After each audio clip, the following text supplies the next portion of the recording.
Hello sir. Hello, വരൂ. ഏതാണ്ട് തീർന്നും തോന്നുന്നു. ബസ്സിനുള്ളിൽ ഇനി ആരും മിച്ചമില്ല. എത്രയാണ് ഒളിച്ചു പോയിട്ടുണ്ടാവുന്ന 2 ദിവസത്തിലറിയാം. ഇവിടത്തെ വരെ കൊണ്ടുവന്നു 36. അതിൽ 2 പേർക്ക് ജീവനുണ്ട്. അതുപോലും പ്രതീക്ഷിച്ചു. ജീവനുണ്ടെന്നേ ഉള്ളൂ, ഓർമ്മയും ബോധം ഒന്നുമില്ല. തിരിച്ചു കിട്ടുമെന്ന് പറയാറുമായിട്ടില്ല. ഇത് എവിടെ നിന്നുള്ള വണ്ടിയാ? അത് ചോദിക്കാൻ ജീവനോട് ആരെങ്കിലും ബാക്കിയുണ്ടായിട്ട് വേണ്ടേ? വണ്ടി ആന്ധ്ര രജിസ്ട്രേഷനാ. പുണ്യസ്ഥലങ്ങൾ സന്ദർശിക്കാൻ ഇറങ്ങുന്ന പിൽഗ്രിമേജ് ഗ്രൂപ്പ്സ് അല്ലേ? അത്തരമൊരു ഗ്രൂപ്പ് പോലെ ഇരിക്കുന്നു. തിരക്കുമ്പോൾ ഡീറ്റെയിൽസ് കിട്ടും. 2 പേരെ ഒഴിച്ച് ബാക്കി എല്ലാവരെയും ജീവനില്ലാത്ത അവസ്ഥയിലാണ് ഇവിടെ കൊണ്ടുവരുന്നത് പറഞ്ഞു. ആ 2 പേരുടെ കാര്യം തന്നെ. ഇവിടുത്തെ സൗകര്യങ്ങൾ വെച്ചുകൊണ്ട് അവരെ എത്ര നേരം അങ്ങനെ പിടിച്ചു നിർത്താൻ ഒക്കും എന്ന കാര്യത്തിൽ എനിക്ക് സംശയമുണ്ട്. കുറെ കൂടി ഏതെങ്കിലും വലിയ ഹോസ്പിറ്റലിലേക്ക് ആ 2 പേരെ മാറ്റുന്നതിനെ കുറിച്ച് നമുക്കൊന്ന് ആലോചിച്ചാലോ? പക്ഷേ ഈ അവസ്ഥയിൽ അവരെ ഇവിടുന്ന് എങ്ങനെ അനക്കും? അതും ശരിയാണ്. കളക്ടറെ വിവരം അറിയിച്ചിട്ടുണ്ട്. അദ്ദേഹം ടൂറില്ല. പക്ഷെ എന്തായാലും പകൽ എപ്പോഴെങ്കിലും ഇങ്ങ് എത്തും. പത്രക്കാരെ അവരെ ഞാൻ തന്നെ വിളിച്ചറിയിച്ചു. അവരവിടെ സ്പോട്ടിൽ എത്തിക്കഴിഞ്ഞു. ഓ, എല്ലാം കൊണ്ടും കുറച്ച് ദിവസത്തേക്ക് ഇനി ശരത്തൊരു കാര്യം ചെയ്യേ, അമ്മയും വിളിച്ചോണ്ട് വീട്ടിലേക്ക് പോ. മാഡം ഒന്നും ഒരുപോലെ കണ്ണടച്ചിട്ടില്ല. ഇവിടെ ഇരുന്നാൽ ഇനി ഇങ്ങനെ പകൽ മുഴുവൻ ഓരോരുത്തർ വന്നുകൊണ്ടിരിക്കും. പത്രക്കാര്, മന്ത്രിമാര്, കളക്ടറ്, പോലീസുകാര്. ഞാൻ പോയേക്കാം. അല്ലെങ്കിൽ തന്നെ ഇരിക്കാൻ വന്നതല്ല. അതെ എടാ, ഞാൻ കാര്യമായിട്ട് പറഞ്ഞതാണ്. അമ്മയെ വിളിച്ച് വീട്ടിൽ കൊണ്ടുപോയി കിടത്തിയൊന്ന് ഉറക്ക്. ഒന്നാമത് BP ഉള്ള സ്ത്രീയാ. അതിന്റെ കൂടെ ഈ ഉറക്കുളപ്പം. ഞാൻ പറഞ്ഞതാ. പറഞ്ഞാ പോരാ, പിടിച്ചോണ്ട് പോ. ഫോൺ വല്ലതും വന്നാലേ? അതൊക്കെ ഞാൻ നോക്കിക്കോളാം. ഞാൻ മാനേജർ ആയിക്കോളാം. ആ,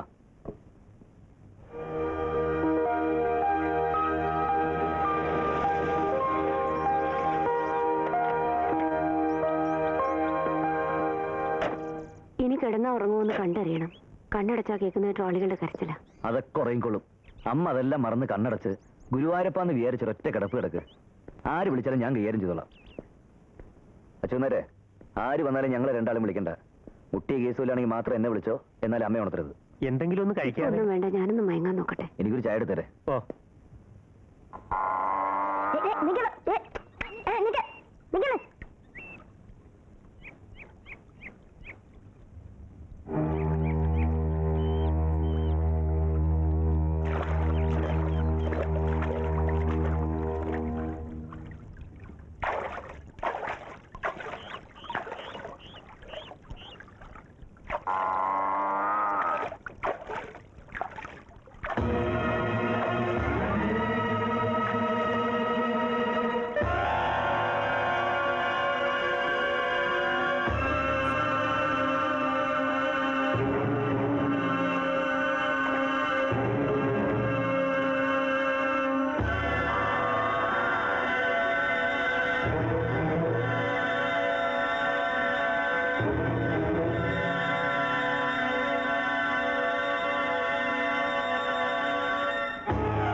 ചത്തിട്ടില്ല.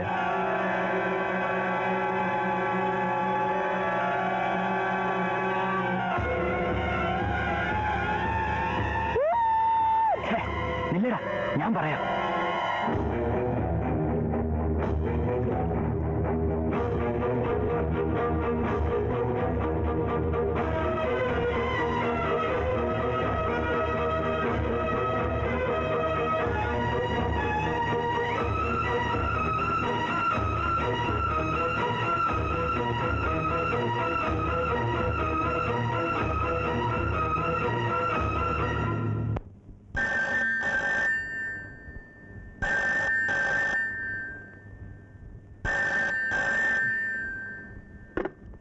ഹലോ, ശരത്തല്ലേ? ഞാനാണ് ഗഫൂർ. ഏയ്, നിങ്ങളല്ലേ മനുഷ്യ പറഞ്ഞത് പോയി റെസ്റ്റ് എടുക്കാൻ. എന്നിട്ടിപ്പോ എന്താ സംഭവം? അല്ല, 2 പേരും മിച്ചമുണ്ടായിരുന്നില്ലേ? അതിലൊരാള് മരിച്ചോ? ആ, നിങ്ങളങ്ങോട്ട് ഇറങ്ങിയതിന്റെ പുറകെ. ഛേ, കഷ്ടമായിപ്പോയി. പിന്നെ ഒരു പെണ്ണിനെ കൂടി എടുത്തുകൊണ്ട് വന്നിരിക്കുന്നു. ജീവനോടെ?